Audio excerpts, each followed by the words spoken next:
हमारा financial concept है कि देखो स्टॉक एक्सचेंज है ना, उसको किसी भी कंट्री की इकोनॉमी की बैकबोन बोला जाता है। लेकिन पॉइंट भी नोटेड है, ऐसा क्यों, ऐसा क्या करता है स्टॉक एक्सचेंज? अगर स्टॉक एक्सचेंज होता ही नहीं कंट्री में, देन क्या होता है? तो क्या है पावर स्टॉक एक्सचेंज, क्या ये समझते हैं भाई। देखो स्टॉक एक्सचेंज जो है ना, ये पैसे को अपनी तरफ अट्रैक्ट करता है, यानी कि कैपिटल बनाता है। कैपिटल का मतलब कुछ नहीं है, पैसा है। ये अपनी तरफ कैपिटल को लेके आता है और जहाँ पे रिक्वायरमेंट है ना कंट्री में, वहाँ पे इसको दे देता है। लेकिन कैसे? लेट्स सपोज आप एक बिजनेसमैन हो, आपको फैक्ट्री लगानी है, नया प्रोजेक्ट लगाना है, कुछ भी करना है, आपको एम्प्लॉय रखने हैं, सबके लिए क्या चाहिए? पैसा चाहिए। अब इस पैसे की अरेंजमेंट ना एक स्टॉक एक्सचेंज एक मीडियम है जो करा देता है। कैसे? देखो मान लो आप बिजनेसमैन हो, आपको पैसा चाहिए बहुत ज़्यादा, मान लो 50 करोड़ चाहिए, तो अपना क्या करते हो आप? आईपीओ लेके आते हो इसके अंदर। अब आईपीओ के थ्रू क्या होता है, ये जो आप आइडिया है ना, आपकी जो फैक्ट्री का आइडिया आप पब्लिक के सामने रखोगे।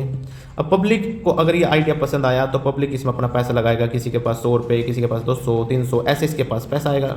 आपके पास यहाँ पे 50 करोड़ पैसे इकट्ठे हो गया स्टॉक एक्सचेंज में, ये आपको फिर कंपनी को पैसा दे दिया जाता है। इट मीन्स सोचो, जो पब्लिक का पैसा है वो आपके पास आ चुका है बिना लोन के, और कंपनी इस पैसे को अपने इस बिजनेस में लगाएगी, मान लो कुछ प्रोडक्ट बनाएगी, इससे फिर प्रॉफिट होगा, इनको दोबारा उसमें डिविडेंड दे दिया जाता है।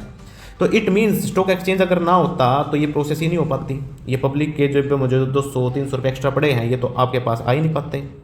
ये तो फिर इसके अलावा तो आपके पास ऑप्शन बचता, आप लोन लेते हैं, लेकिन आपने यहाँ पे लोन लिया ही नहीं पहली सबसे। यानी कि पॉइंट क्या है, ये यहाँ पे कैपिटल फॉर्मेशन का काम कर दिया है, यानी कि इकोनॉमी में बहुत बड़ा रोल है पैसे को बनाना।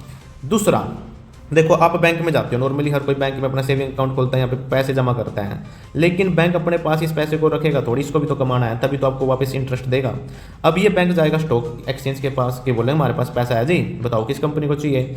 फिर ये इस पैसे को कंपनी में इन्वेस्ट करेंगे, एनालाइज करके वो कंपनी इसको प्रोडक्टिव यूज में लगाएगी, देन प्रॉफिट जनरेट करेगी, देन इसको पैसा मिलेगा, देन दोबारा बैंक को मिलेगा, और इसमें से कुछ पार्ट इनको इंटरेस्ट के रूप में दे दिया जाता है।